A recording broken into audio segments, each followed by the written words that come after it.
Do you love wrestling? Do you love all elite wrestling? Make sure you check out the good, the bad, and the hungy here on the Voices of Wrestling Podcasting Network. My name is Tyler Fornes, and my co-host Fred Moreland and I discuss all the happenings of all elite wrestling across the universe, including when they make trips overseas. We talk about Dark, we talk about Rampage, we talk about Dynamite, and everything in between, including Tony Khan and his both brilliant and confusing booking. Make sure you check us out. We drop our shows on Thursdays to make sure that we keep up with Dynamite and make sure we give you all the current happenings in all elite wrestling. Hello there, my name's Neil David and I'm the host of Eurograps Express, the podcast exclusively dedicated to the wrestling of Europe. If it's wrestling and it happens in Europe and it's good, we talk about it. Whether it's RevPro, Progress, WXW, Passion Pro, Pro Wrestling Chaos, Pro Wrestling North, we don't care, we talk about them all. If it's good and it's exciting, I want to share it with you.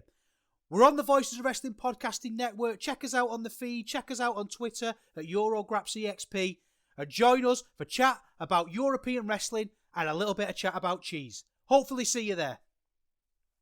This podcast is a member of the Voices of Wrestling Podcasting Network. Visit voicesofwrestling.com to hear the rest of our great podcasts, as well as show reviews, columns, opinions, and updates across the world of wrestling.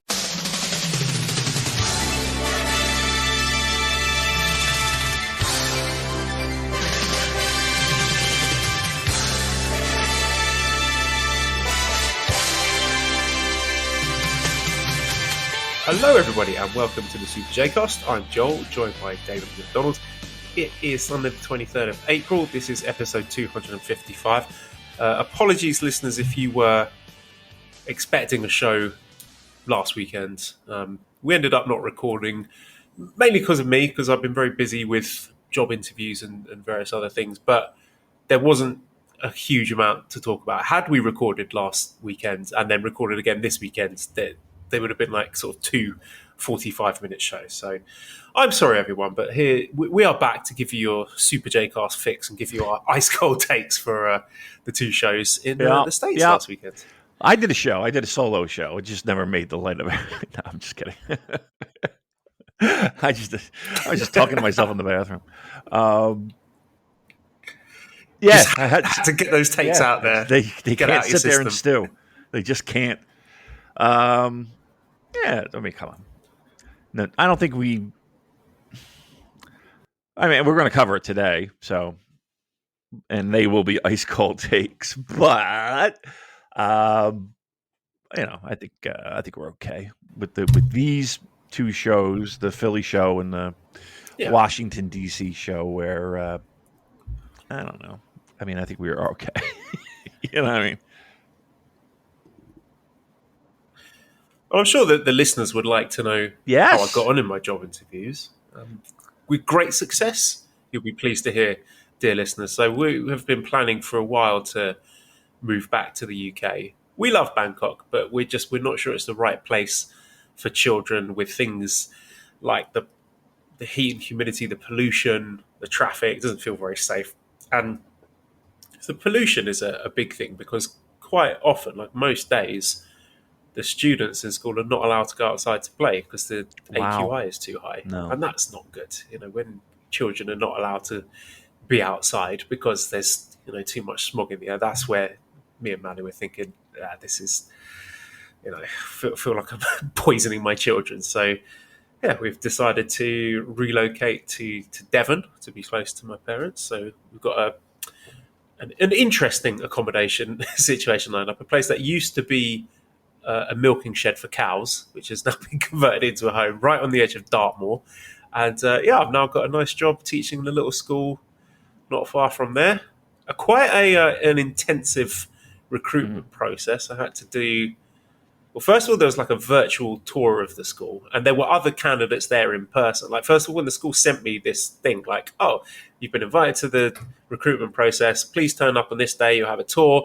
You need to write a letter to the school, explaining why you're a good fit. You'll have an interview with our student council panel. You'll need to do a task on the day. You'll have to teach a lesson. Then you'll have a formal interview. I was like, fuck me, that's a lot just for a teaching gig. I've never seen anything that intense for just a teaching job, and they hadn't even acknowledged the fact that I wasn't in the country. So it was a bit of a long shot for me. I wasn't expecting them to do this. I emailed back. I was like, look, sorry, I can't make it in person because I live and work in Thailand. Is there anything you can do? I was expecting them to just tell me to get lost, basically, but they didn't. They said they'd accommodate me online, and had to do some different stuff. Like, I had to send them the video of me teaching my own class, which I think was an advantage for me rather than teaching a class of students I don't know. But then when I was doing the tour of the schools, they basically had some students with an iPad guiding me around the school, and there were two candidates for the same job there in person, and I could see them talking to all the kids, what's your favorite thing about school? Oh, that's a great answer. I was just like, oh my god, they're really laying it on thick. There's no way I'm going to get it, me with my stupid Mr. iPad long distance here. But no, went through everything, called the interview panel with the students. They asked me some tough questions. They asked me what my favorite pizza toppings were. I will say this, Damon, right? I think doing this podcast has really improved my interviewing skills, because I'm now a lot better at bullshitting than I was. And I'm also good at having some notes, some bullet points written down, because spoiler, pulling back the curtain, reader, sometimes I do have stuff written down before we record this show. You might not notice it because I do it in such an organic and natural way, but that's what I do for interviews as well, especially having an online interview where I'm staring at my notes there with all my pre-prepared, because I know exactly what they're going to ask me, and then just trying to make it sound off the cuff by just inserting ers into the middle of sentences to make it, wow, he's thought of that incredibly detailed and specific response right off the top of his head. This guy's great.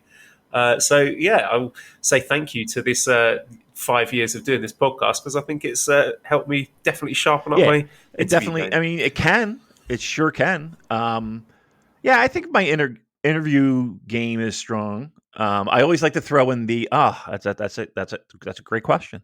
That's a great question, and then answer, and I already know the question's coming. Yeah. Oh, that's a really difficult question. Oh, that's tricky, and I've got pages exactly pre-prepared answers. Yeah, I like to make them feel smart. Wow, no one's ever asked me that before. Let me think. You mentioned it. Right, I have 17 pages of notes. All right. It's stressful though, isn't it? The whole process of that, and the whole. I know people. Well, I know me. Dude, I had this one, and it went on for it felt like a 2 months. And it was every week I'm meeting with a vice president or a director or this or that. And I mean, I feel like I'm hitting the ballpark, or hitting the ball out of the ballpark every time. And then you get that, we decided to move on with another person. I'm like, you strung me along for a fucking month? Holy shit. And the reason was because I didn't have as much experience within that specific industry. So they went with another guy. And I'm like, well, you knew this from the fucking jump. You know what I mean? Jesus Christ. I got a friend who's going through it right now too. She's stressing it out, but it's the worst. I hate it so much. Although I do like the idea of virtual interviews, because I'll put on a jacket, nice shirt, depending upon where. I might even put on a tie. Yeah, correct. Naked from the waist down. Shorts, maybe just underwear or pants or whatever we want to call it. Yeah, that's me. To a fucking tin. Tenga egg in one hand. They can't see it. Oh, what a web we weave! What a web we weave! I also have good news. I upgraded my internet connection as well, so I'm rocking on gig speeds, and I. About fucking time, Damon. Your shitty internet has been bogging down the podcast for years. Glad you finally got that fixed. I'm hoping the UK's internet service providers are a little bit more reliable than yours currently. What was my? I ran Ethernet cable yesterday. What a fucking chore! I was like, how can something that on paper seems so incredibly easy be such a fucking pain in the ass? I cut my finger. But yes, so that was a busy day yesterday. And the Leafs up 2-1, kids. We're all excited about that. I just need all of your positive energy to make this happen. All of it. Channel it. Put it in a Jenga egg and mail it to me.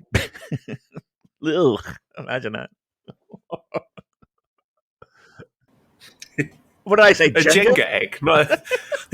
Is that an egg made out of wooden pieces?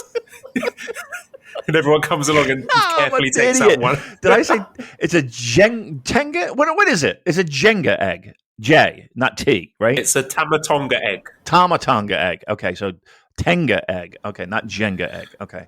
Boy, I do get those two confused often. I'm a fucking idiot. All right. And don't isolate that. Don't isolate that audio, Dan, because I was about to say. Put it on the soundboard. What a dummy. Yeah, that's what I was going to say. What a dummy. Yes. All right. I know people are loving the soundboard and also hating the soundboard, which pleases me to no end.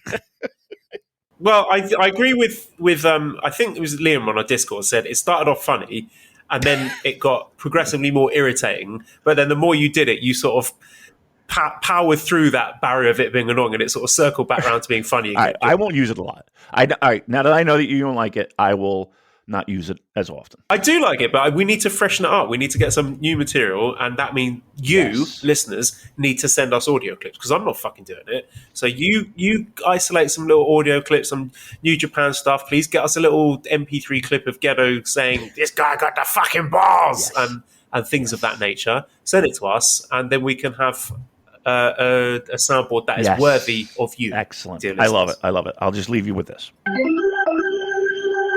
I mean, that's pretty good. All right, very good. All right, good. Okay, I'm laughing. We're still in the funny zone. Right, let's talk about the wrestling. All right. First of all, I would like to talk about the official announcement of All Together Again, which was announced at a joint presser. So this is with New Japan and All Japan and Pro Wrestling Noah. So they are going to be having a show together on Friday, April 9th. At Sumo Hall. So the talking point. It's April 23rd. And I'm not going to read every. Oh yeah, they've gone back in time. Did it already happen?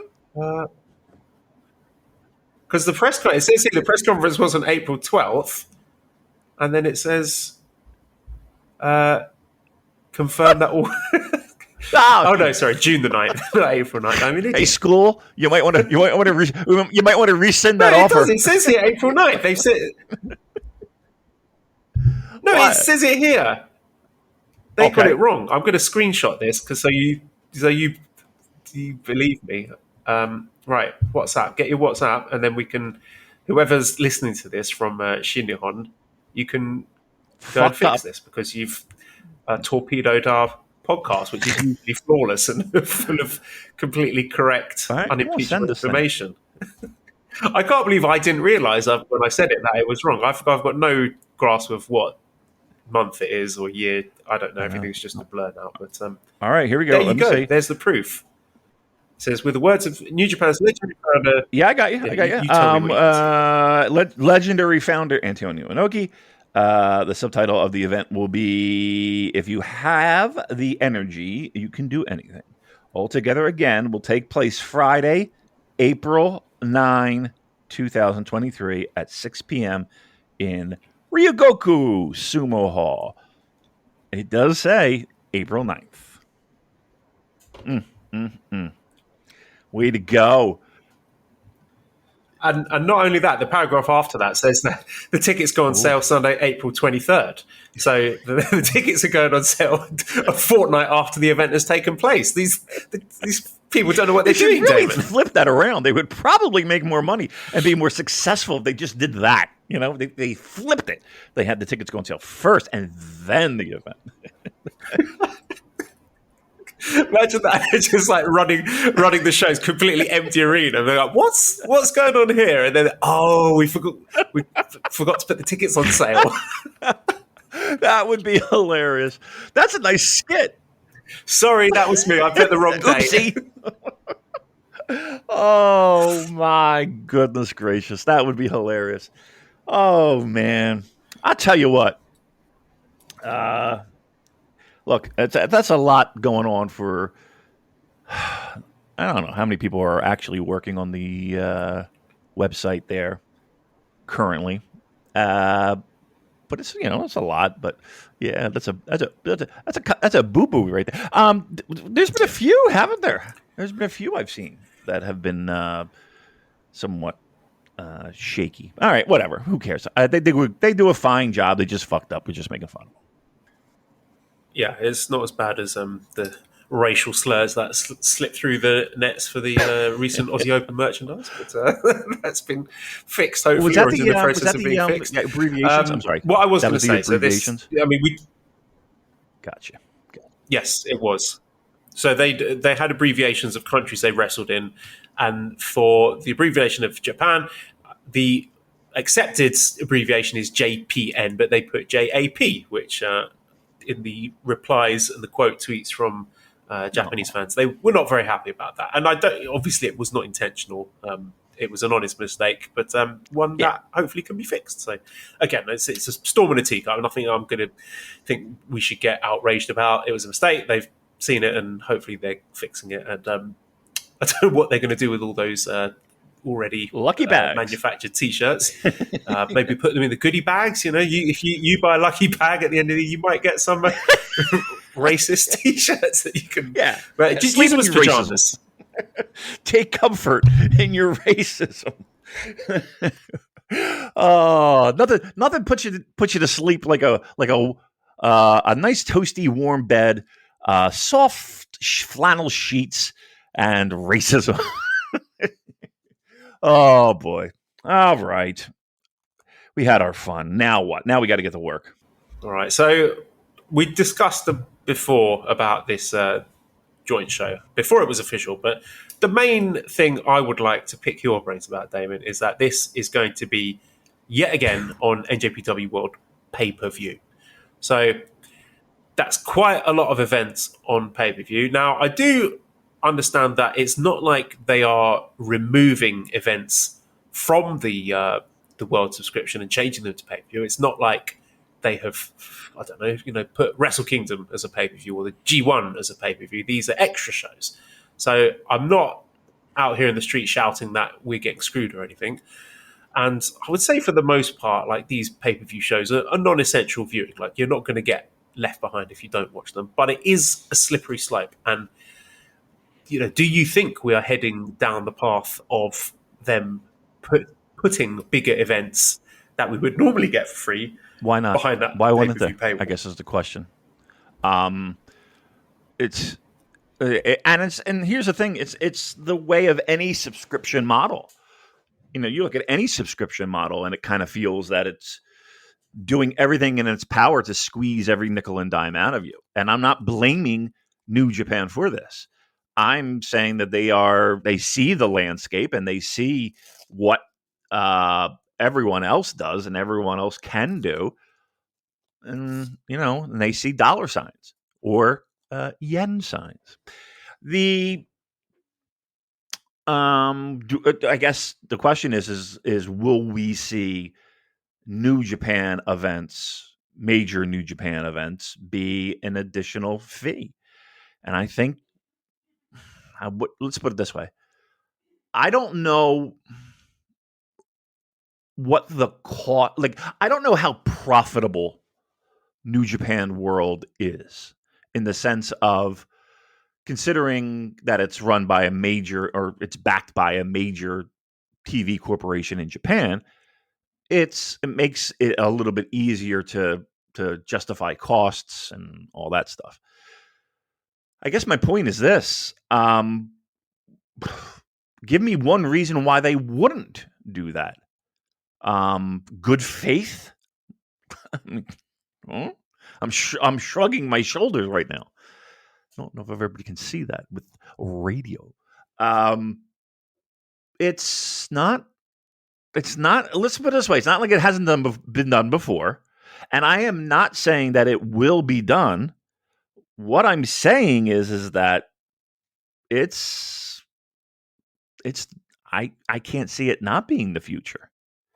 So, yeah, it is a slippery slope. Now, again, where we are right now, Joel, is these kind of one-off shows, or kind of, when we're involved with other promotions, and I'm sure there's some issue with New Japan having a major TV station backing them, and other networks where these other promotions might air having a there's I'm sure a lot of little red tape.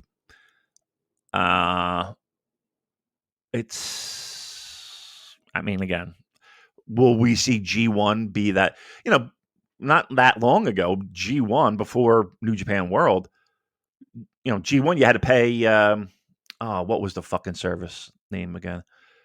I forget, but it was like $150. And you got Ustream. Was it Ustream? Yeah, something. Yeah, Ustream.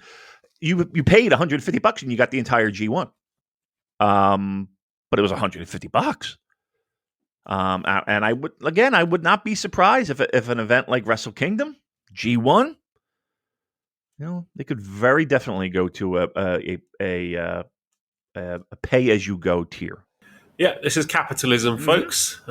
That's what happens until we move into a different kind of global system. Then, this is what's going to happen. So, hopefully, we get a few years grace before that inevitably happens. But yeah, you are probably right. Especially from what we're hearing about Bushiroad / New Japan being short on money, then I can understand why they're having all these extra pay-per-view events. And yeah, would not be shocked, not condoning it, but would not be shocked if they do start to try to squeeze a bit more money out of their premium events. I'm disgusted with myself for using that word.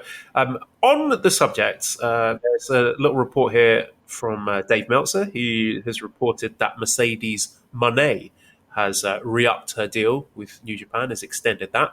I'm not going to spoil anything from the Stardom show today. I heard it was brilliant. I've heard it's a genuine show of the year contender with some excellent matches. So I shan't spoil the result of the Mercedes versus Mayu Iwatani IWGP Women's Championship match there. But talking point here, Mercedes has re-upped, and apparently Bushiroad are being asked to spend less. Meltzer reported that New Japan / Stardom were given the green light to open up negotiations with the former WWE wrestler Naomi Trinity, but decided she wasn't value for money. So, yeah, there's obviously two sides to this, that Bushiroad and New Japan are trying to cut back on their spending, but they've obviously looked at what they're getting for their money with Mercedes Mone and decided that that's a worthwhile expense. And it's hard to argue with that, because by all metrics we've got so far, she's knocking it out the park to the surprise of no one. I mean, we knew from Jump Street that she was going to be a big success, both in and out of the ring. And yeah, this seems like a no-brainer to tie her down to. I mean, we've screamed about it from the mountaintops many times, that this is a star that they have, a legitimate star in their possession, and they need to do everything they can to hold on to that. That being said, right, that we do know that they're in cost cutting modes and seeing where they can find the fat and trim it. It's I don't want to put the fear in anyone. I don't want to do that, but I don't think that there's major changes underway, or in the relatively near future. From what we understand, it's just a matter of tightening up the belt buckle a little bit and making sure that we're not frivolously spending, and not for nothing. That's probably why we're looking at some of these US shows where it's you're using Homicide and Delirious and guys that you kind of scratch your head and think, oh, why are we using this guy again?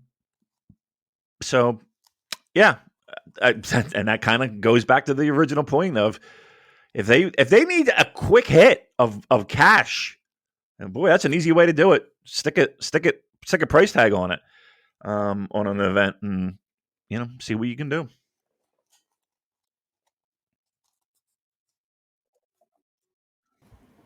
Again, I'm not going to go into results of the Stardom show, but do you think that Mercedes Mone needs that IWGP Women's title in order as a vehicle for her to maximize her drawing potential? Or do you think that there are things that they could potentially do with her without being in that? I mean, there are.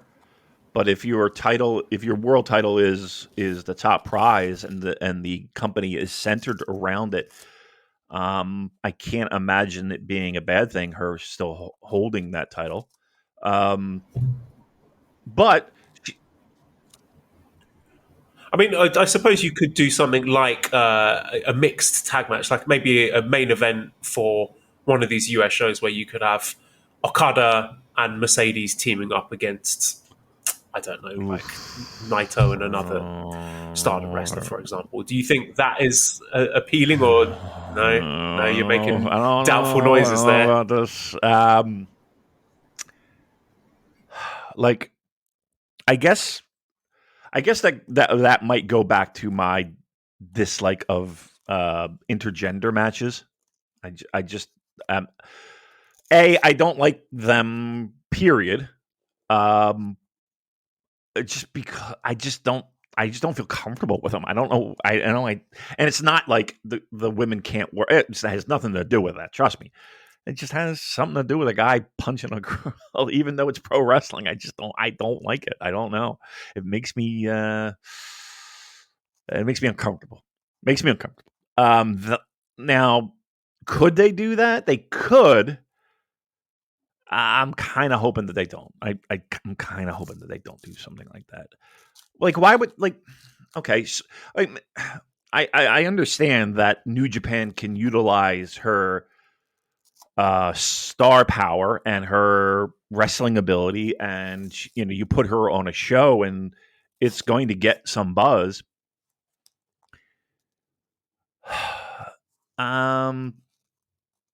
She's a Stardom pro wrestler. She's not a New Japan. I mean, she's the IWGP Women's Heavyweight Champion. True. And which is not the biggest belt in Stardom, correct? Or is it? Right. No, it's not the biggest belt in Stardom. It was not the main event of the Yokohama show. So, I mean, right now, not for nothing, why not keep her that title? I mean, if it's already, according to Stardom's booking, a secondary title, and in New Japan it is the main title for the young ladies to compete for. It's, I mean, let me ask you this: what title would you rather have? I gotta be honest with you. I'd rather have the IWGP and be on guaranteed be on big New Japan shows. I can't see her traveling the circuit. Do you?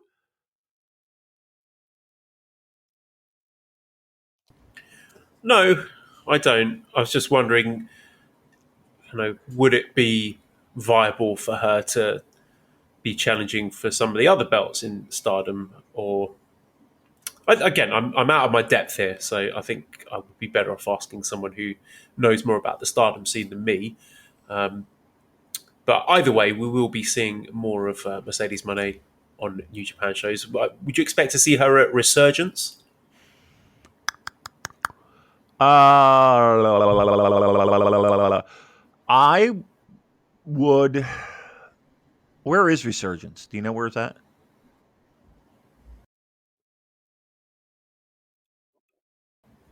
Resurgence, that's the one at the Water Pyramids. That's May 21st. So. I will go probably with an almost definitely. I can't imagine. Why wouldn't they? My Lord. Yeah, I think I listen. They would be dumb not to.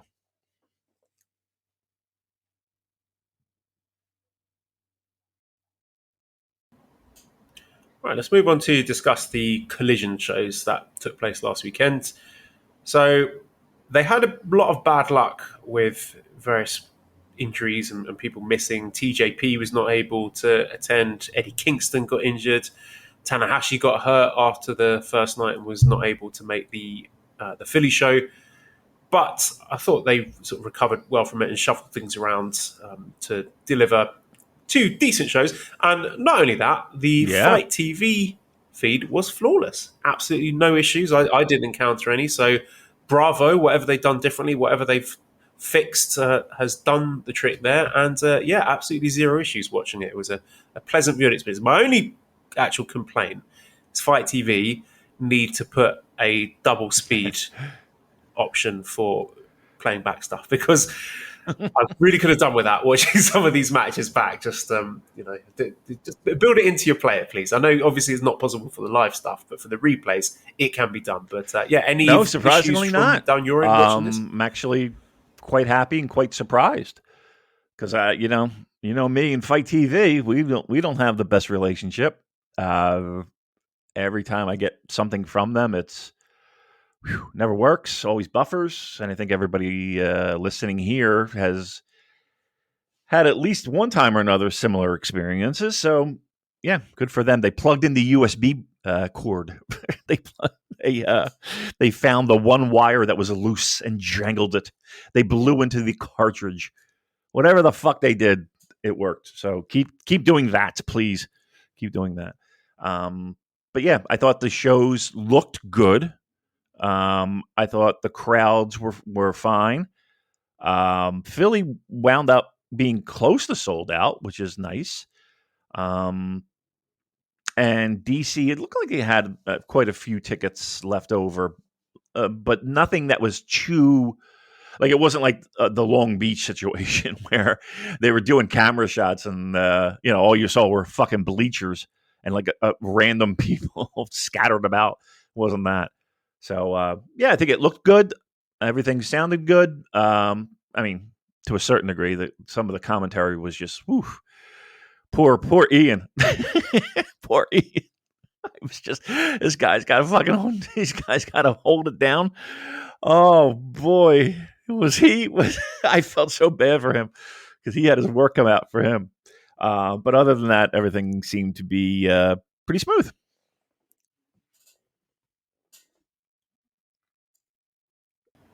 I did have my head in my hands when one of the announcers used the phrase championship opportunity. I was like, Vince poisoning the well for the entire US wrestling scene.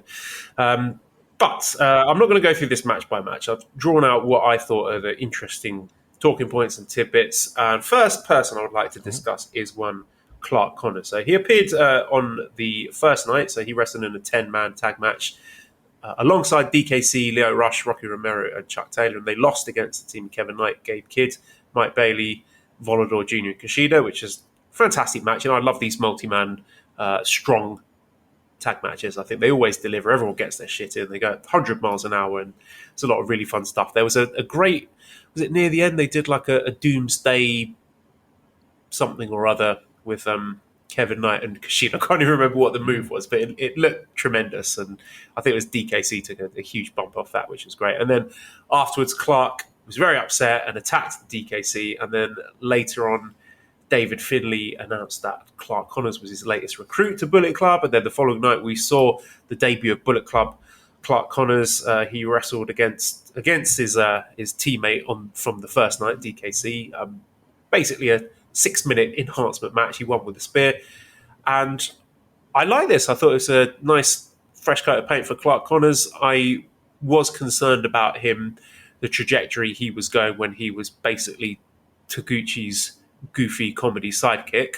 That was no good. The Wild Rhino thing was a bit of an odd gimmick that I don't think was playing to Clark's strengths.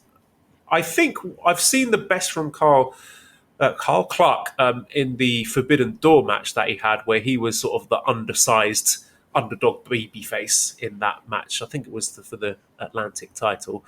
So I thought that was a really good spot for him. But if we're not getting him as a heavyweight, whilst he's still a junior, and I think he may transition to heavyweight eventually, but him being a powerhouse bully junior is a much better fit for him than goofy comedy sidekick. So I think this is good. I like him. I like the new vibe of the Bullet Club because, a lot of people are complaining and saying, oh, it's just the same as the old one. It's just, dudes with beards and long hair. I think that's a bit reductive because, we're going to talk about Finlay in a bit, but the comparisons between him and Jay White, they're different characters. Jay White was the crafty, cowardly heel who would cheat and use shortcuts to get his advantage and sort of outsight people and have these sort of mind games and game plans to compensate for his other deficiencies. Because, at the end of the day, he wasn't, in kayfabe at least, wasn't good enough to, wrestle toe-to-toe with his opponents. So he had to use all these shenanigans to get the upper hand. That was part of his gimmick. David Finlay is not that. David Finlay is having the presentation of this gimmick of being ruthless. He's a killer. He's just going to go out there from the first bell and just beat the crap out of you and take you out before you've got a chance to react. So this is not heel interference Bullet Club. There's no Ghetto's not grabbing people's heels in the David Finlay matches. And so with that aesthetic, with that sort of being set out for this new iteration of the Bullet Club, I think it's quite good for Clark Connors because, again, I don't think he's going to be cheating. This is just, Bullet Club is now for the angry white dudes who feel they haven't got a fair crack at the whip. So I'm excited to see where it goes with Clark Connors. I think he looks good in the new gear. I think the new attitudes, I'm excited to see how that plays out in Best of the Super Juniors. So Flynn says, thoughts on Clark joining Bullet Club? I know it's a pretty boring faction at this point, but it at least feels like an elevation from LA Dojo Purgatory.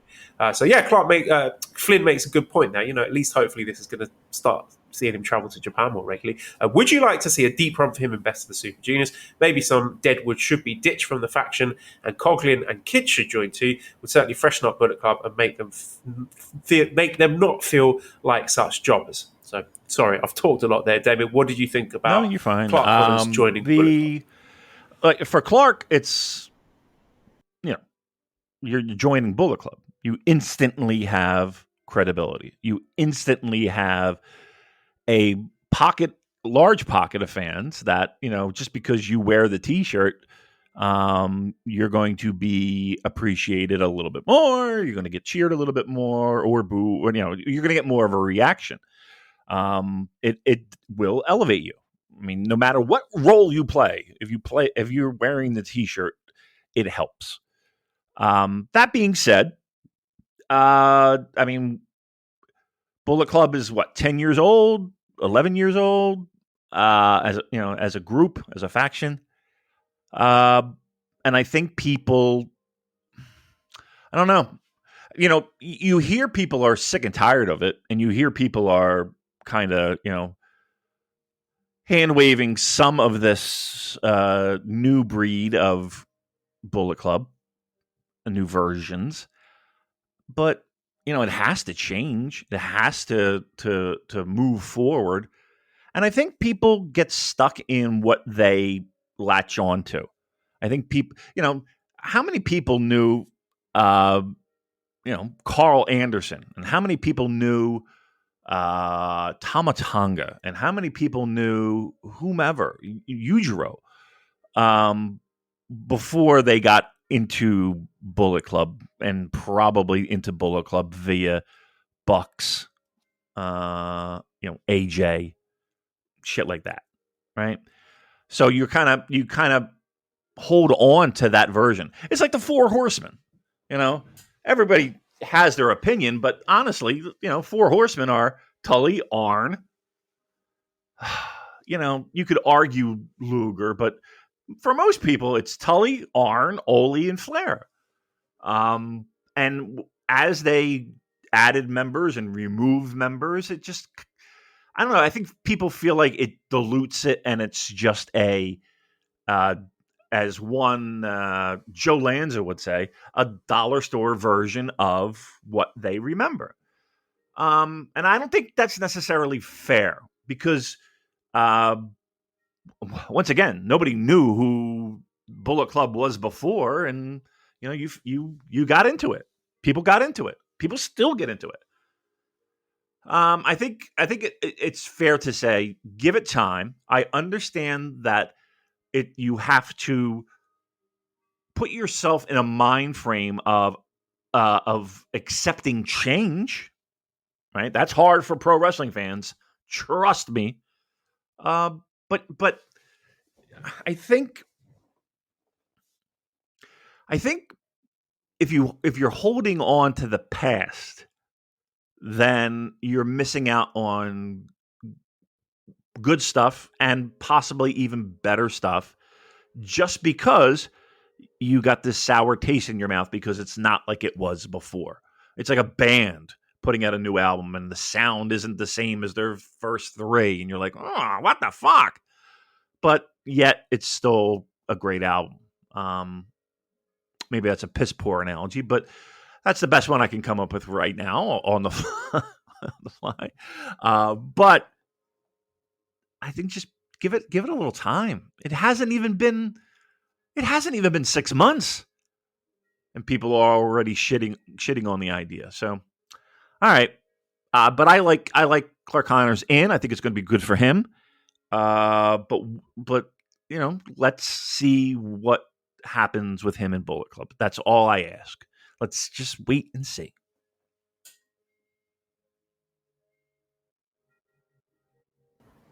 How did you think Clark goes or should go in Best of the Super Juniors? I mean, if we're trying to establish the guy, he should have more wins than he does losses. He should get a win over a guy that maybe people wouldn't expect him to get a win. If they want to do that, I'm not saying he has to walk away with the trophy, but he should be in the mix. He should be in the mix if we're trying to make this guy a star in the fans' eyes. That's always the hardest part. Trust me. New Japan, they like their homegrown and they like their, to build their stars, and it's a slow grind of a build. You got to be there for the whole ride. They're not going to just parachute Clark Connors in and him be a stud. Now, that being said, Jay White, well, you know what? Not even Jay White was presented as a star, but let's be honest, Jay White lost many of his, first series of big matches. Great O'Khan, same thing. So it's not a guarantee just because you got a new coat of paint that you automatically rise to the top. It's a build. And I don't know. I kind of like that.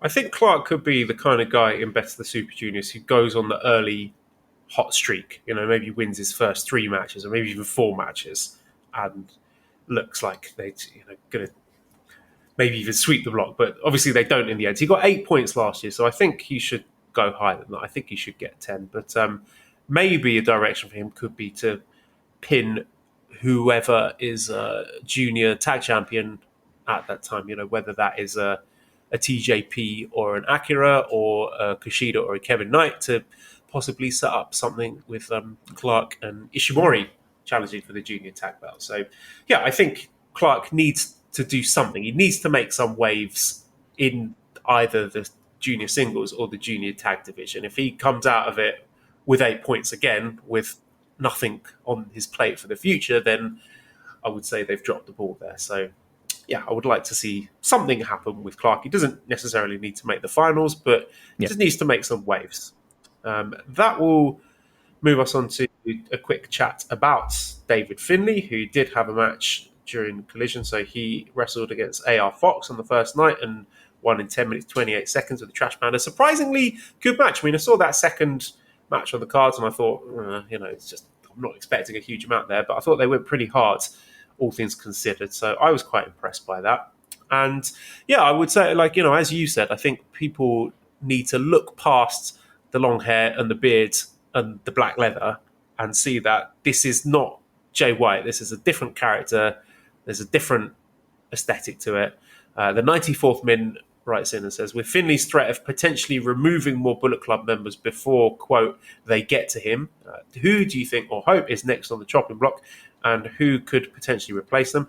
Paula says, what are your thoughts about Clark Connors joining Bullet Club? We talked about that. Finley's demand for Savages as new members. Ryan says, David Finley continues to impress me with his heel work. I especially loved the promo, so he's included a link to a very good promo he cut there. What's your over-under on him being the second Gaijin G1 Climax winner? Don't mean this year, but eventually. So, yeah, I mean, you talked a bit about David Finlay before. I'm really impressed with his promos, actually. I think I'm probably going to get pilloried for this, but I'm going to say it anyway. I think he is a more interesting promo than Jay White. I know Jay White gets lauded for what a great promo he is. Maybe this is just sour grapes from me that he's left New Japan. But I did find, and I do find Jay White promos very one note. I mean, they all follow the same pattern and rhythm and cadence where he starts talking and then he gets angry and then starts shouting and then kids are all awake now again at the end. David Finlay, I think, is a bit more versatile. Yeah, I need to be careful, actually. David Finlay, there's sort of more of a quiet menace behind his words, and I really feel that there is many, many years of genuine resentment and anger behind his words that I think make this new sort of savage character believable and threatening to me. So I don't know if he's necessarily talking about kicking out a current Bullet Club member, but I mean, if he wants to kick out, I don't know, Chase Owens, go for it. I wouldn't say no to that.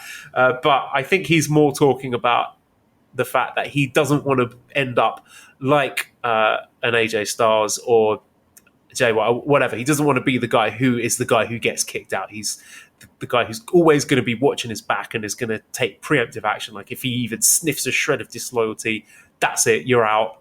You're going to get your head kicked in, as he did with ELP. So yeah, I think this is a more sort of vicious, ruthless Bullet Club leader than sort of the crafty manipulator that Jay White was. And yeah, I personally find it quite interesting. Do I think he's going to be a G1 Climax winner? I don't know. I need to see if he can consistently deliver very high quality matches. I would say, what's the best David Finlay singles match I've seen? I would probably say the Juice Robinson match in last year's G1 Climax. I thought that was really excellent. Yeah.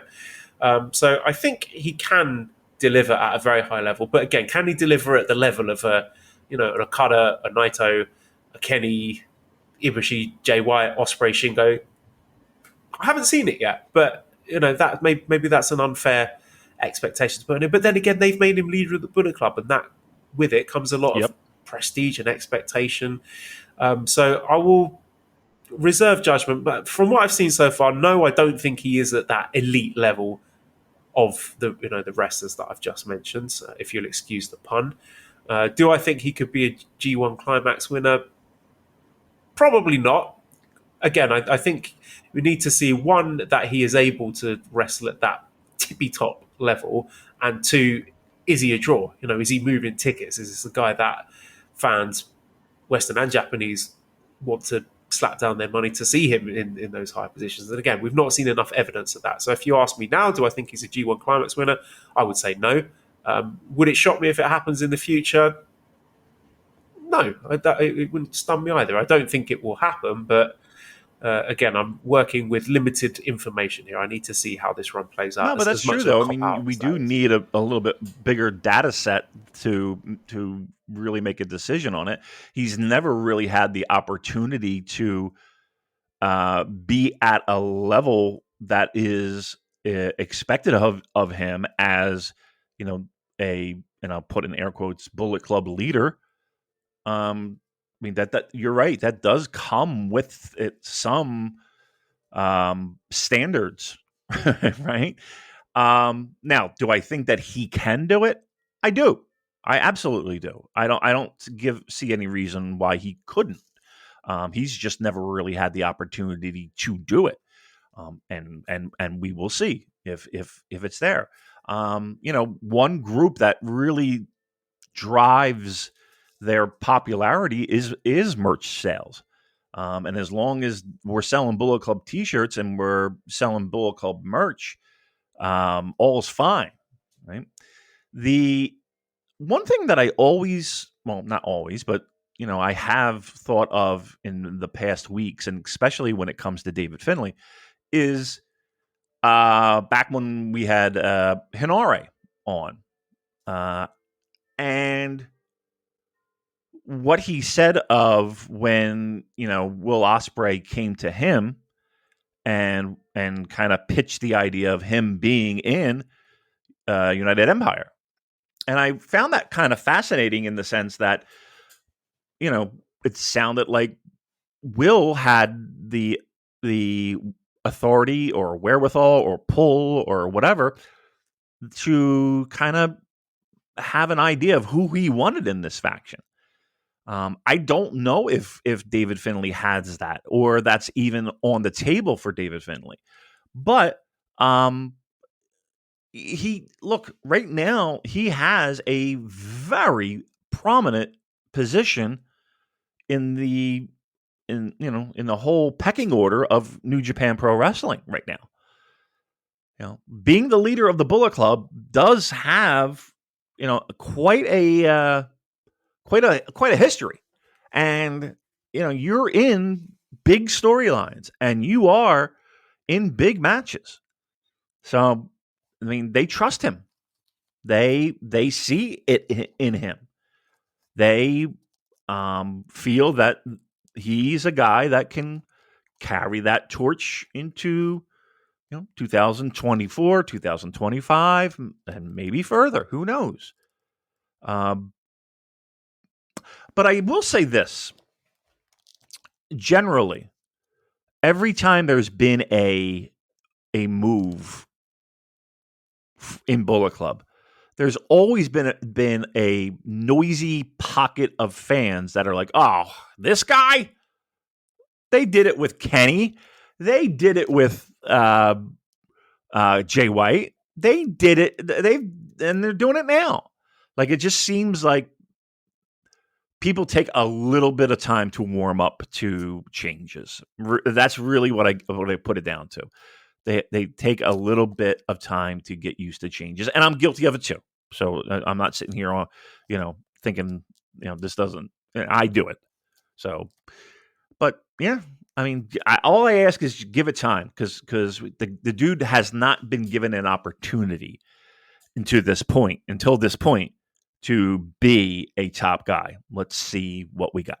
Sean writes in and asks, Finlay and Owens both responded when the crowd chanted for Jay White. Will Forbidden Door 2 feature Bullet Club versus Bullet Club? Morning ProRes says, has AEW's decision to go with the same long-in-the-tooth version of Jay White and a knockoff of Bullet Club done some damage to their partner, New Japan, during their own attempt to rebrand Bullet Club around Finlay? Finlay's done a great job, but can he ever feel like Bullet Club's top guy if Jay is lingering? And I think there's a good point there. And I've said before, I'm not thrilled at the prospect of doing Bullet Club versus Bullet Club. That doesn't interest me at all. I need a break from the Switchblade Jay White character.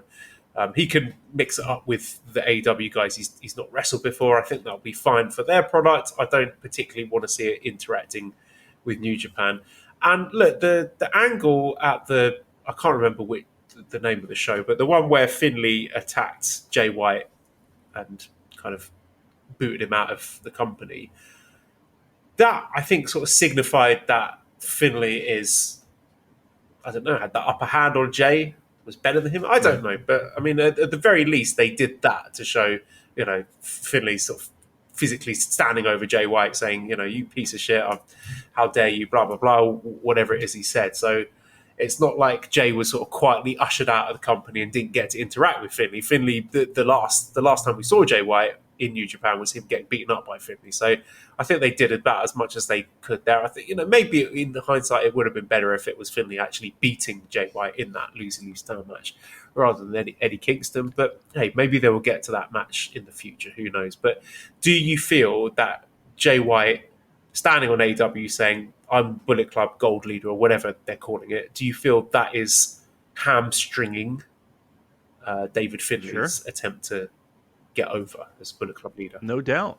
I mean, maybe not in Japan per se, but you figure the multitude of Bullet Club fans that are in the United States, and you can turn on your TV every Tuesday night and see Jay White, preach about Bullet Club stuff. Look, to me, first of all, who owns Bullet Club? In the sense of in actual real life making money, who owned Bullet Club? New Japan, right?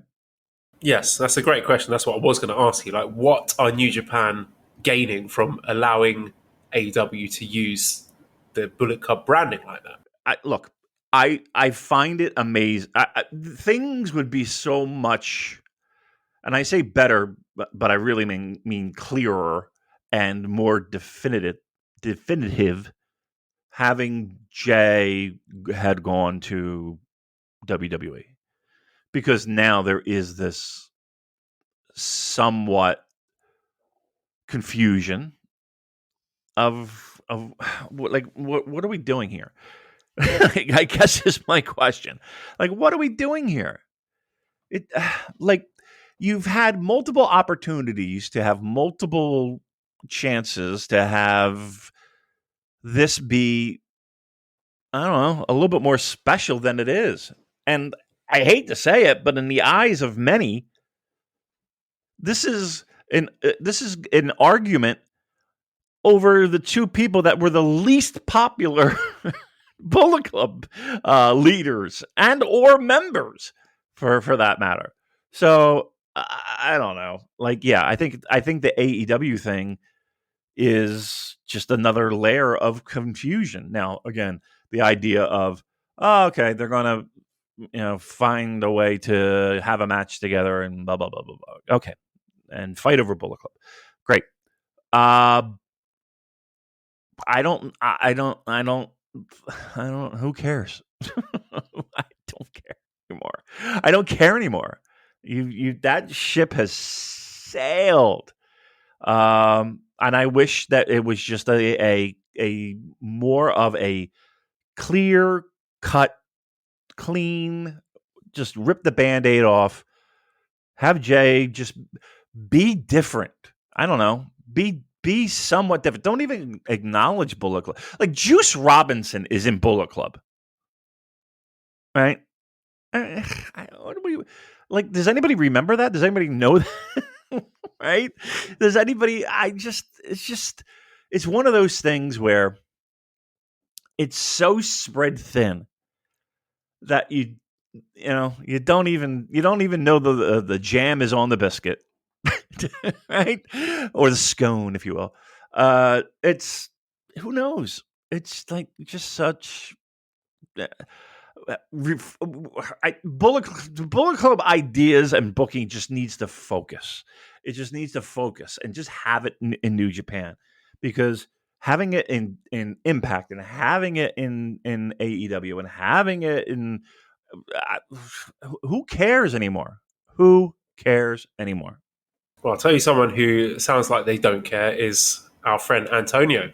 So I don't know if you guys will see the question. We do see the question, but it will be saved here. So here we go. Why is NJPW doesn't kill Bullet Club instead of continue to keep something that is old, lame shit, and to be honest, outdated, with stuff like David Finlay becoming leader of BC, or BC Black and Gold? Just why continue with something that is lame and outdated like NWO was in the late 90s to early thousands? But Damon will, with bullshit excuse of, well, it's because merch sales are great and stuff, even though those sales are good, because of the elite G1 Superguard proved it. I mean, look at G1 in Dallas. Like Damon likes talk about, did 4K in 20K honor that showed drawing power without elite. Don't understand why continue with BC when BC died, when Kenny left. Just don't understand why do you guys have in Scoop or something why BC is still alive.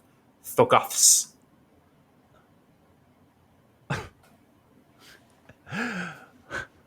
Here's an idea, Damon, right? I've had this suggested by numerous people in the Discord. Do you think that New Japan should sell the Bullet Club rights to Tony Khan and just get rid of it? I mean, from a personal standpoint, I would do cartwheels. From a I would be happy if New Japan just took sole possession of it and it just stayed here. Look, the best way that you can support or not support the idea of Bullet Club in 2023 is don't spend your money. Right? Don't spend your money. And it's not a bullshit excuse. It's there because it's still, to this day, the idea of it still works. It still does. Again, you're used to back then. This is now. Now you can argue what's better. Absolutely. And I'm under I'm with team. It was probably better before, and it has run its course. No doubt. No fucking doubt. No one's denying that. The problem is that the money still keeps coming in. Right? So for everybody who's sick and tired of it, and everybody who is there, listen, they're a pro wrestling company. And the idea is to get people, human beings, to give a shit enough to buy a ticket. That is what they're doing. People care. People still show up. Now, can an argument be made that, hey, you're squeezing everything you can from this lemon. You're getting every drop you possibly fucking can. It's kind of run its course, and I think that if you don't make a move or do something or change it up or just end it completely, people are going to reject the idea of it going on. We've seen that a trillion times through the history of pro wrestling. Absolutely. No doubt. But until the money stops, that's it. It's look, New Japan is not going to stop anything until the money stops. So, that's your answer. That's your fucking answer. Now, if David Finlay doesn't impact the books, and when I mean the books, the financial books, or there's a negative from it, that's when they'll react. Or if David Finlay says, "Oh, my contract's up, bye," maybe Bullet Club ends then. But it ain't ending anytime soon. So they answered the question, would I care if Tony Khan bought it? No. No. From a fan perspective, I'm over it. But I can, it's not hard to figure out why it's still here. Yeah. When you clowns stop buying the T-shirts, they'll stop flogging the dead horse. So there you go. Vote with your feet, people. Let's talk about Gay Kid.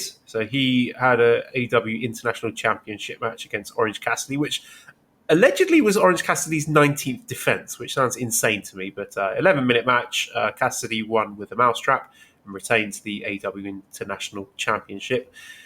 Pretty good match. I mean, I'm always happy to see Gabe Kidd in action because he sort of dropped off a bit, and I'm worried about whether it was going to end up another Carl Frederick situation. And this match was notable for the fact that they did show David Finlay and Clark Connors watching intently from up in the right. I don't know where they were, but they were watching the match basically. So that was definitely big red flashing light saying, is Gabe Kidd going to be the next person to be recruited? And he would fit with the current Savages ethos of the Bullet Club with angry boys who are being overlooked. So is Gabe Kidd a heel? Yeah, he is cutting aggressive and threatening heelish promos. So I think he would sort of fit with like I said, with the dynamics of the current Bullet Club. But maybe they'll do something different with it. Maybe he will resist against it and end up. Gabe Kidd could be a good fit for the Strong Style faction. I'm not sure. I mean, there's a couple of different directions, but either way, I would just like something to be done with Gabe Kidd. I would like to see him put on the sort of the regular touring schedules in Japan rather than him sort of sitting there collecting dust in the States or in the UK. So what did you think of Gabe Kidd this weekend? What do you think the future holds for him? I thought he was fine this weekend. I think at least here in the States, they're giving him a little bit more spotlight, which is nice. I am concerned, though. I'm not going to lie. I am concerned that it's going to be hard. It's going to be hard for him to make a splash. Right? We have a roster that's pretty stacked, right? And we have like, are we just putting him in a faction to put him in a faction? Like what purpose is Gabe Kidd going to hold? And I just not at this time. Maybe in the future. Maybe whatever. I don't know. There's a lot of people that are in that boat too, fighting for the same position. And we said this, that when COVID got, more relaxed and lifted and all that stuff, and when people can finally get back to some normal sense of what pro wrestling is, there's going to be a lot of guys fighting for just a few positions, right? New Japan can't afford right now to be flying people in and out, and only the core people right now, to a certain degree. You got it. I don't mean to make this sound,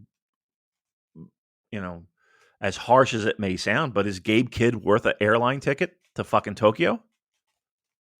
I don't know. I think so. I think we're starting to reach a point where it's like use them or lose them.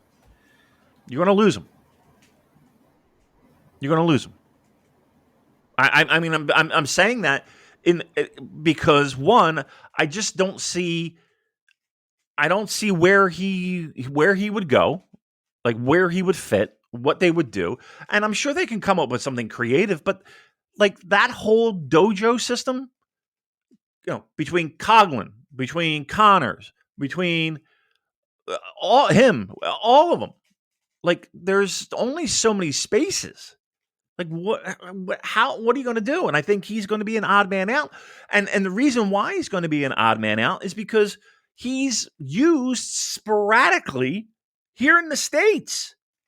Like it doesn't feel like he's used on every single show. I don't know. I don't know. But to me, there's guys that are lapping him, and I don't see where he. Like, all right, let me ask you this: of this current roster,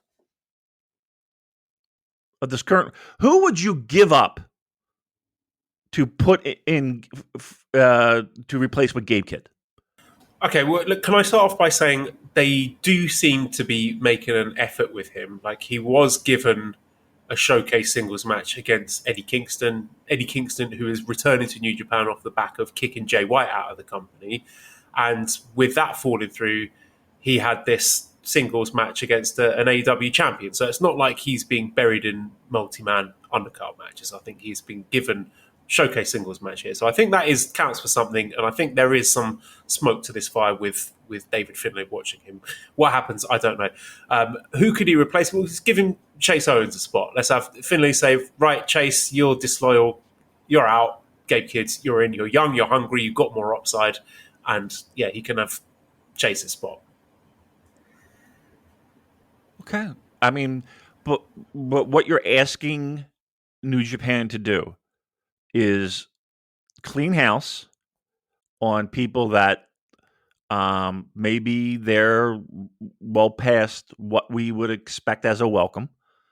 And we're going to bring in a bunch of new people and a bunch of people that, quite honestly, aren't big names, right? And now we're going to turn them into big names, right? Like that's going to be interesting. Let's put it that way. It's going to be interesting. Now, again, United Kingdom, they had have a bunch of guys that people didn't really know, and look at where they are now. So I'm not saying it can't happen. I'm just like,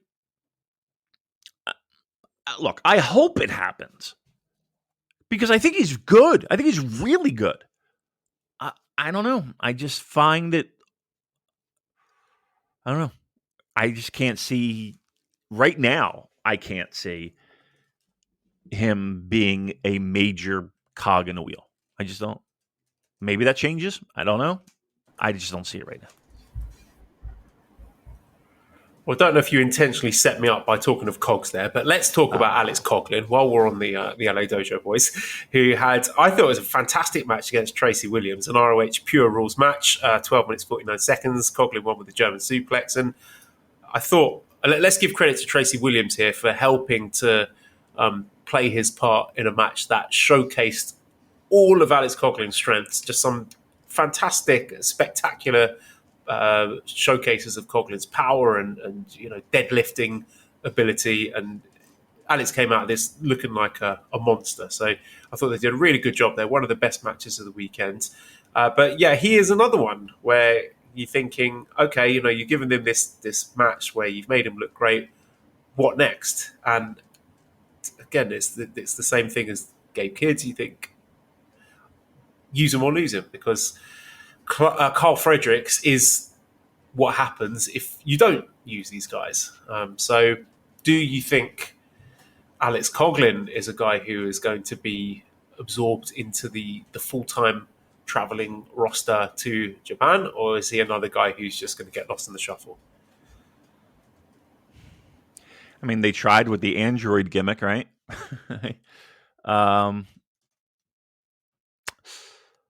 Look,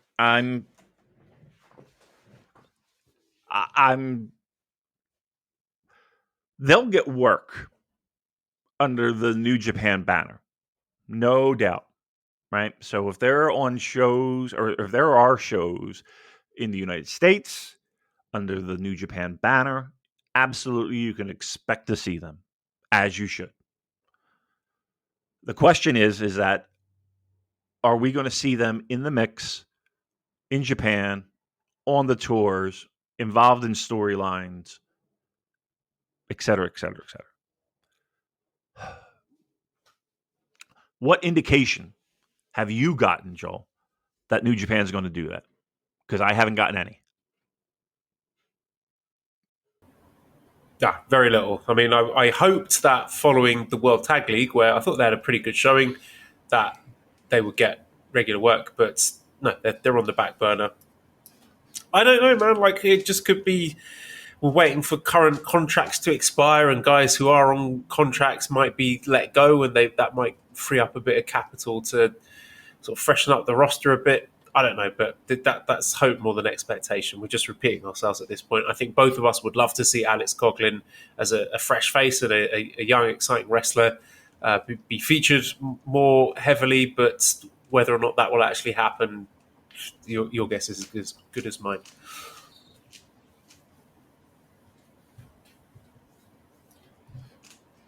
Yeah.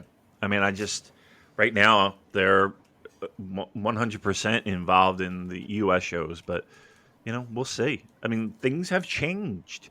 Things have changed since COVID, right? Strong, what we thought Strong was going to be and what it was for a decent amount of time doesn't seem like it is what it was. And we knew that was going to impact a lot of those guys. A lot of those guys are. I mean, look, that dojo, and I put in air quotes, looks a lot different, right, from people that are there, people that are wrestlers, people that are management, people that are in-ring officials. There's changes. I just don't. Let's put it this way: they have yet to give me an indication that they are all in on those people to this date. So that is what I'm basing my opinion on: is the fact that yes, they might have some pretty marquee matches here in the States. They might be put in a spotlight match or two, but I don't know if that translates into I'm a New Japan Pro wrestler in Japan in a storyline that is mid-card or higher. Right. Let's stick with the Bullet Club guys then. So we're Kenta successfully defending the Strong Openweight Championship against Eddie Edwards in 18 minutes 42 seconds. The match started off very, very slow and boring, but it got good in the end. Like, there were some weird dynamics here because Kenta is the heel and it has been winning these strong title matches by cheating, but the crowd really wanted to cheer him and they wanted to boo Eddie Edwards. So I don't know if they sort of called an audible here and restructured the match to get a more sort of babyface spots for Kenta, but I mean, he did cheat in the end, but Eddie Edwards was cheating as well. So if it was called on the fly, I thought they did a pretty good job there. But this was kind of like a love letter to both these guys' respective times in Noah. There were loads of Noah callbacks because obviously both these guys former GHC champions. But it just feels like this Strong Openweight Championship is a bit of a white elephant at the moment. There is no Strong. What is the purpose of this belt? It just feels like it's pointless. There's too many titles. I think this is one we could be getting rid of. So thoughts on the match, and should we get rid of the Strong title? Match was okay. It was fine. It was. I don't want to say it was your typical Kenta US match, but no. Look, the title is meaningless. Who gives a shit?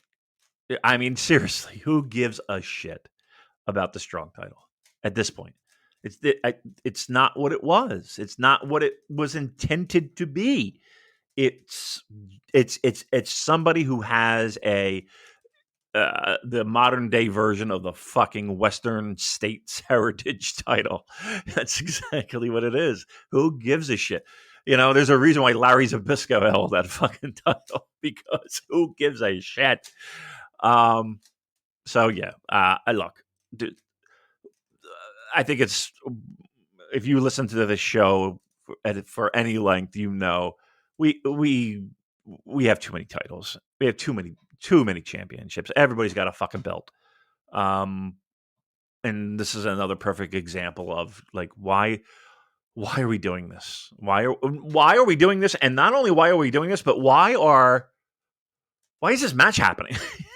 I don't know. It's just one of those things where it just feels like anything that happens in the United States feels like out of step, like one step out of step with what's going on in Japan. So I don't know, but the match was fine.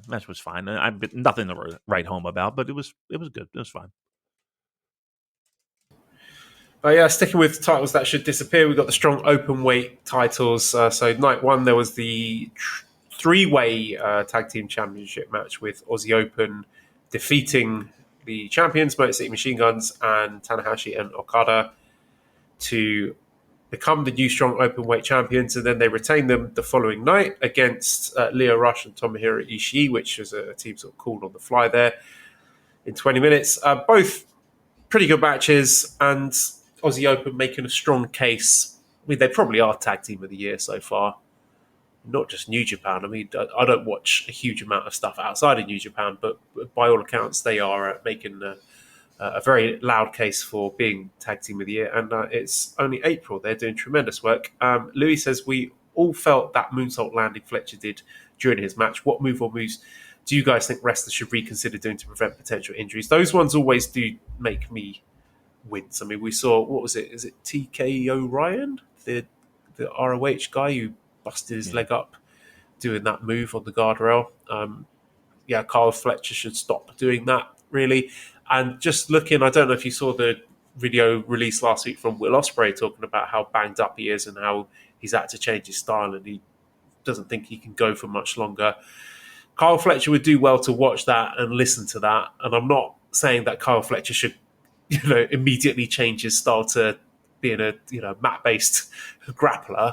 But this is not about, having longevity in the sport. It's not about your age. It's about miles on the clock. And Will Ospreay is still a young man, but he's already so beaten up and is suffering from injuries. And you don't want these people to end up like the next Dynamite Kid.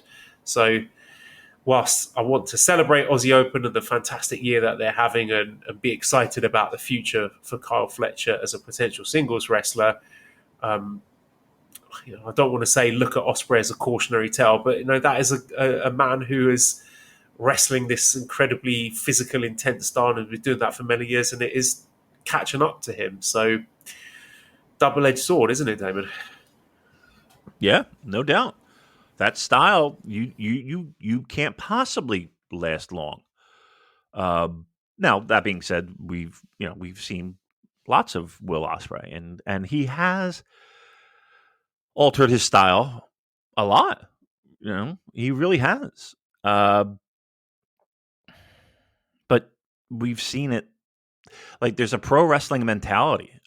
And that pro wrestling mentality is this is what I do and this is how I go and I'm going to ride this horse until it falls over and keels over. That's really the mindset.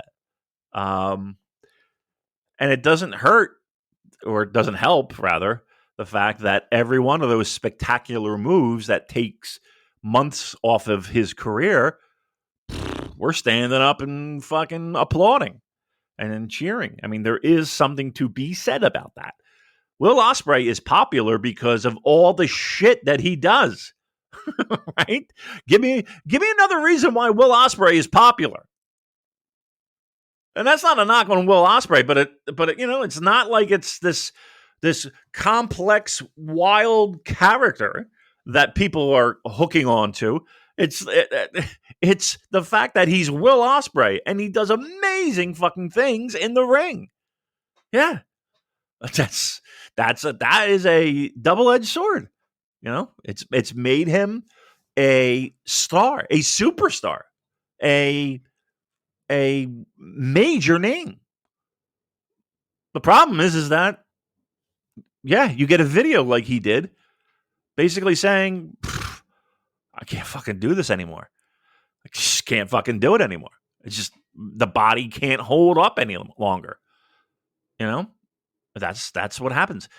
And I know I mention it a ton of times, but a guy like Okada or a guy like Tanahashi who can barely fucking walk, right? It's amazing. And then that music hits and they have that pro wrestling mentality and out they go. And we're doing the same crazy shit that got them in this situation in the first place. But I get it. But you know what, though? I will say this, too. I think that's in every sport. I think that's every sport. You mean to tell me there aren't hockey players right now that are just kind of hanging on, and they might be a step behind, and the body is just bruised and battered, but yet they're going out there and doing their best to deliver what they're known to do, right? Yes, could Will Ospreay be turn himself into fucking, I don't know, Dean Malenko and just be Mr. Mat Wrestler? I mean, he could, but Will knows, this is what got me here, and it's going to be hard to give that up, no doubt. Let's touch on the situation with the IWGP US title tournament. So night one, we had a match between Fred Rosser and Juice Robinson. That was a no contest after Juice Robinson attacked Fred before the bell. Fred had been saying a lot of stuff how he was going to humiliate Juice in front of his partner, Tony Storm, and there was a chair with Tony Storm's name on it, and Juice did the Will Smith thing and said, keep your wife's name. No, keep my wife's name. I don't know who Fred Rosser's. He doesn't have a wife. He's gay. So Well, that would have been funny if he did. If he said, "Keep your wife's name out of my fucking mouth," that wouldn't have made any sense. But then Juice was suspended by New Japan, and Fred Rosser took his place in the US number one contenders tournament first round match. So instead of having Lance versus Juice, we got Lance versus Fred Rosser, which Lance won after 14 minutes 22 seconds, and the match was very boring and I didn't like it, and it was just a walk and brawl and they hit each other with kendo sticks, and I felt very sad watching it. I did want Fred Rosser to win. I thought he would have been a fun and interesting choice to go through to that final at Dominion, but instead it's Lance Archer. So friend of the show, John Enright, he does our co-hosting duties from time to time, says, I know this was a chance for Rosser to get to Japan, but was it the right call with a change to go to Archer? I thought maybe Juice would have gotten the win based on how Lance has been booked, but I also forget this is a New Japan show. So that whole situation just feels very messy. It feels like some sort of last minute changes were made there, that maybe they were going to go with Juice and decided not to because of AEW stuff. But just like Lance Archer, as much as I like him sort of as a guy, he seems like a nice dude. As a wrestler, he's cooked, isn't he? Like there's very little value left in him from an in-ring perspective, and I can't help but come out of this feeling disappointed that Fred Rosser didn't win, and also not particularly excited for the final, whomever it is. I mean, if it's Lance versus Ospreay, I think we've already seen the best iterations of the Lance versus Ospreay matches. If it's Lance versus Tanahashi, that's not really getting my blood pumping either. Right. Well, I mean, here's one. I will say that Lance still has plenty in the tank. So while the match maybe wasn't the greatest that we've ever seen, I do think Lance is good and very good, as a matter of fact. Like to me, he's one of the better big guys in pro wrestling, to be honest with you. That being said, it does seem like the decision was made because Lance is a good helping hand, right? And between both AEW and New Japan. Yeah. I mean, this would have been a perfect opportunity for Rosser to get a little steam, to get a little spotlight. That was a disappointment, no doubt. Look, I don't want to be negative Ned here, but like this tournament and this whole the U.S. title, it's just again, it's a perfect example of just a clusterfuck. Just, I don't know. I just have the fucking match. You know what I mean? Like, just defend the fucking title in a New Japan ring. Can we? It's frustrating, and it's gotten to the point where I'm questioning the value of what the fuck this partnership is all about. We got guys who can't lose to other guys. Like, it just seems like it's more hassle than what it's worth. Yes, we have a very big show coming up in Toronto. Absolutely. That New Japan will be a part of. And, if I'm being dead honest, would not have done the numbers without AEW's help. No doubt. But it's just, is that what this is about? Like, just these shows every once in a blue moon, and the idea of being able to use like Moxley, and Lance Archer when needed. You know what I mean? Like, is that what this is? Or to be able to use talent that is already in the United States on these shows so that New Japan can fill out their shows? Is that what this is? And even Ring of Honor, So I don't know. From a fan's perspective, and I can't get into the numbers because I don't know the exact numbers to say definitively we're doing this, but you can't walk. How do you walk away from a house like that? That's a nice payday for everybody. The problem is that the struggle and the nonsense that it takes to get to that point is somewhat frustrating, to say the least. Yeah, when we were coming off the back of that brilliant Omega versus Ospreay match at Wrestle Kingdom and thinking the stock of the US title had never been higher, I was not expecting 4 months down the line that we're getting Juice Robinson no contests and Fred Ross and Lance Archer slow motion walk and brawls as the next step in that story. So, rubbish. Okay, I want to touch on Zack Sabre Jr. defending his NJPW World TV Championship match against Tom Lawler, 30 minutes with his signature move, everyone's favorite, Wake Me Up Before You Go. This was great. This may be my favorite of the NJPW World TV Championship matches so far. Styles really meshed with each other. There was a bit of everything. They were hitting each other really hard, and the grappling, the submission stuff was really good as well. And the characters sort of played off each other great as well. And I really enjoyed the match the following night with Team Filthy defeating TMDK. I just enjoyed even the entrance of TMDK with Zach and Shane Haste and Tito coming out. Just bunch of dudes rock. Just really enjoying it. I thought that was a really fun 6-man match. Chris says, can we get Team Filthy on a long Japan tour? Would love to see them go after the Never belts. But I really enjoyed the TV title match. I enjoyed TMDK against Team Filthy. That was a highlight of these two shows for me. Here we are, right? So Team Filthy, we saw them during G1, right? We saw a little taste of it. We saw a little taste of it in World Tag League, didn't we? Yeah. To me, more of that, right?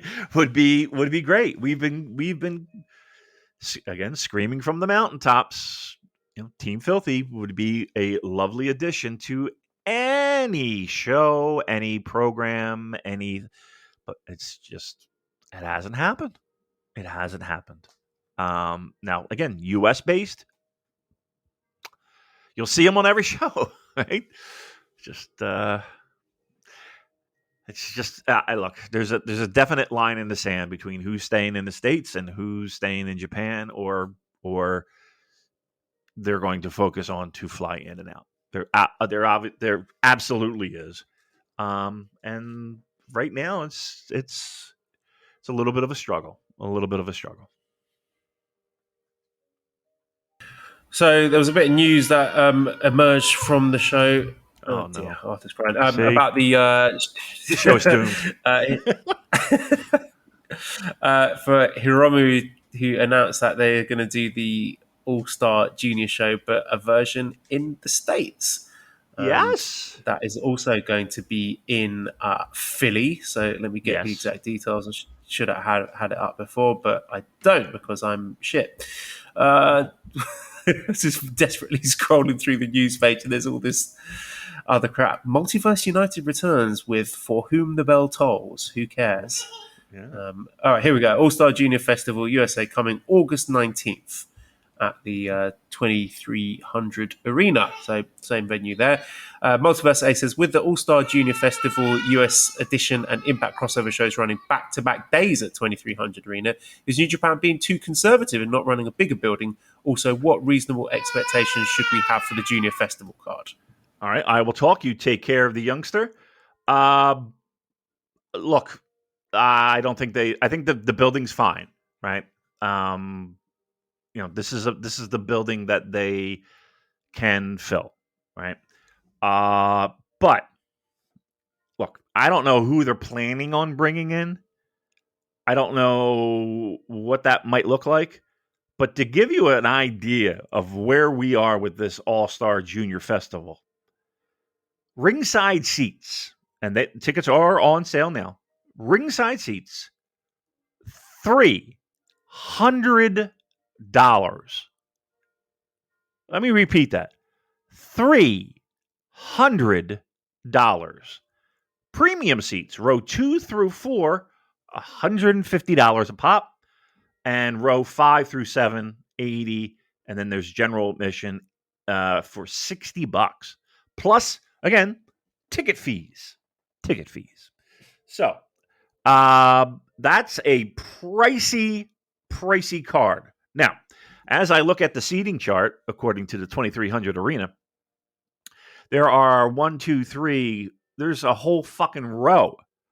Oh, there's multiple sections. There's sections. This would be the south section. You have, I would say there's more first row seats available than there are taken. Second row has a few, and then third and fourth, there's plenty of seats here. Plenty of seats. And even if you wanted front row, they're there. There's sections with, like, the east section has at least 6, 7 $300 tickets available. $300 tickets without, again, not a name being mentioned, not a show being mentioned. And if anything is like what New Japan has done in the States before, who do you think is going to be in this tournament, right? It's going to be, I don't know, like for $300 a ticket, you better be bringing in somebody fucking tremendous. This better be a show of shows. I've never seen anything like this. $300 tickets ringside, or better yet, ringside seats haven't been all gobbled up. I could go right now and buy them. There's no way I'm spending $300. Fucking no way. Without knowing who's going to be there. Now, August 19th, will this sell out? I don't know. I mean, who knows? Right now, we've got a little time, but it doesn't look great. Let's put it that way. There's plenty of tickets left. Plenty of tickets. So to answer your question, should they have picked a bigger venue? Nope. Because even at the 2300, with those prices, they're not moving very well. Other bits and pieces from these shows. It was fun to see Sanada. I was interested to see what kind of reception he would get from the US crowds, and he seemed surprisingly popular. Fans seem to be excited to see him. Despy, very popular as usual. I really enjoyed his singles match with Ishii. They beat each other up. That was really fun, and he got lariated out of his socks, so that was really good. Another just little thing here.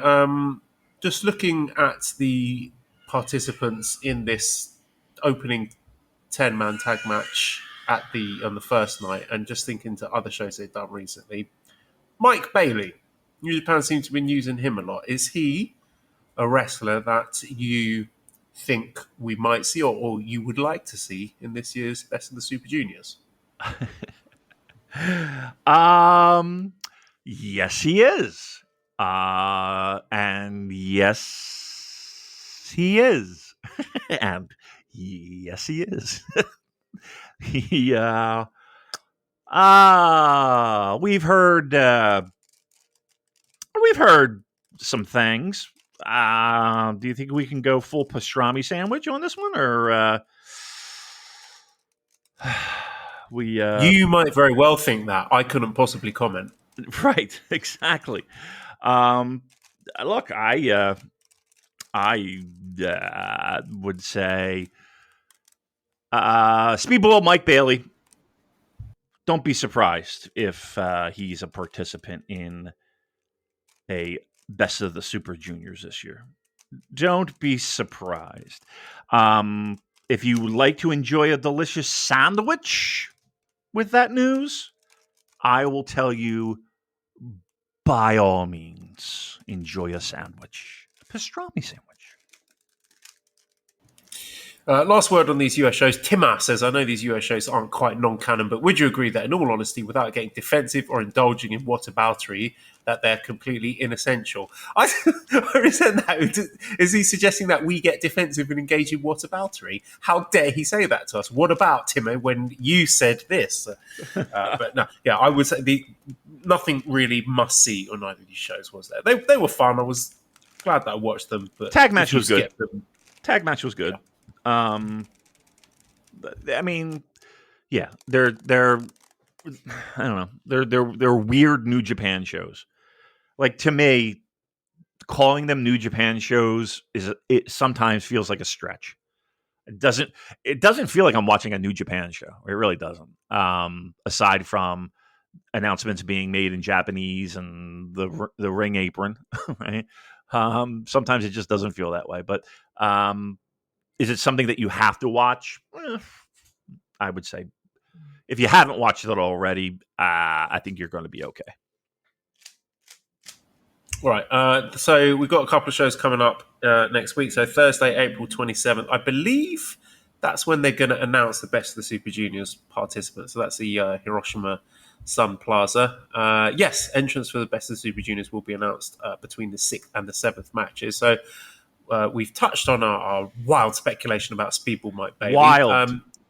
Wild speculation. I mean, guys that we would expect to see in. I just made a little list myself, and I was pretty sure we would get Hiromu, Bushi, Titan, Ishimori, Doki, Kanemaru, Eagles, Akira, TJP, probably Leo Rush. I'd love to see Leo Rush in there. Wato, Yo, Taguchi, Connors, Sho, Despi, Kushida, and Kevin Knight, which leaves us 2 spots. Maybe Mike Bailey's taking one of them. Other one, I don't think I talked about this on the podcast, but on a recent Rev Pro show, United Empire gave the United Empire armband to one Dan Maloney, who's been doing excellent work on those British shows. So he is the latest recruit to United Empire, and what better place to showcase and debut him than Best of the Super Juniors? Do you want a Maloney sandwich? Oh, we salvaged this. This podcast was slowly spiraling down to be one of our worst ones, but you saved it with that pun. Thank you.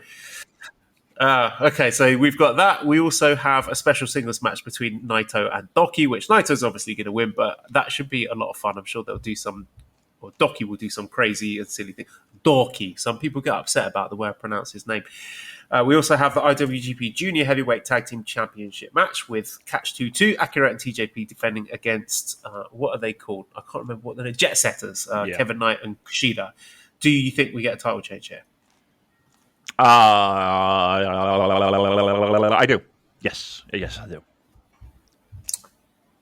Yeah, I'm going to say we do as well. And I think I think we will get Clark Connors pinning Kushida in Best of the Super Juniors, and then the next feud after Best of the Super Juniors will be Jet Setters defending it against Clark and Ishimori.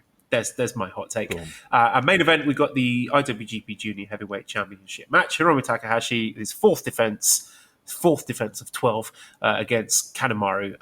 Intrigued for the match. I mean, I love to see Kanemaru in big spots. He is one guy who just seems evergreen. He always seems to deliver. So I think it'll be a great match.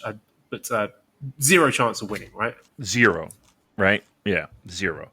As a matter of fact, I'll give you 2-1 odds.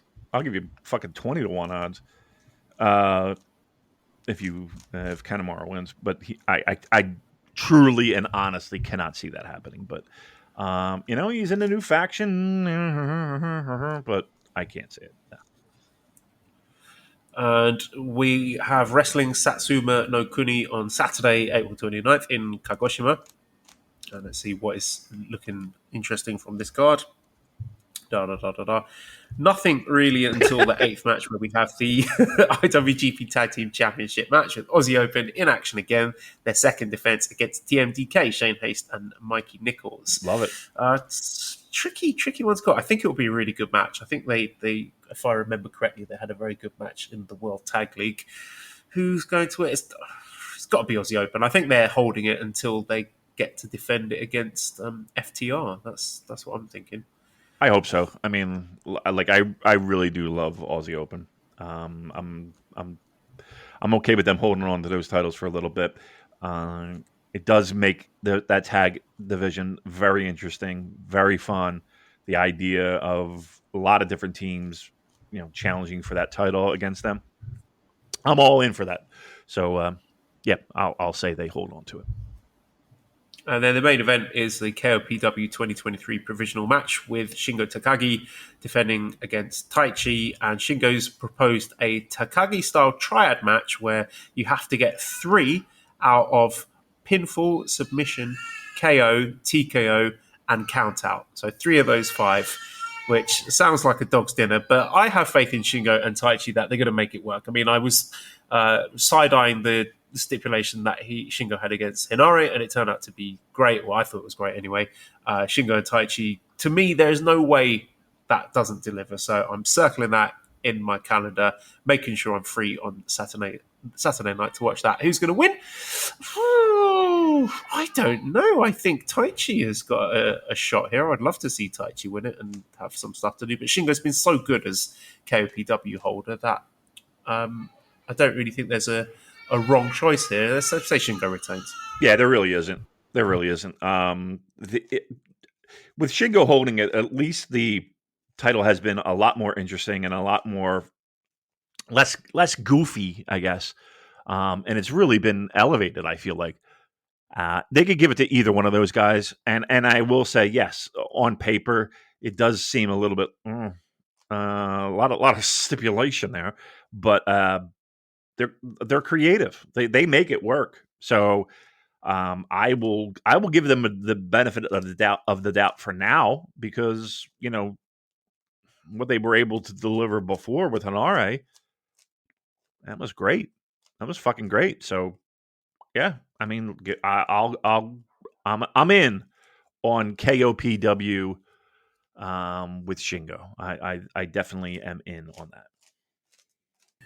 I deposited the screaming boy with his mother, but he still seems to be screaming. Yeah. I think there's a little power struggle going on there because she doesn't want to give him the boot. That's what it sounds like. So I'm going to wrap this up. Yeah. I'm going to go and rescue the boy. So redcircle.com/shows /super-j-cast. Money, please. Discord link. DM me on Twitter. I'll send you a link. Cobra Kawaii ProSandTees.com/super-j-cast. T-shirts, buy one. They're nice. Thanks, Dan. Twitter @LousyHero219.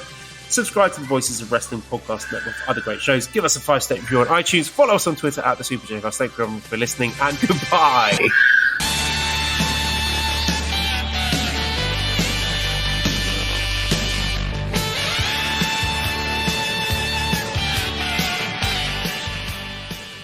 What a dummy.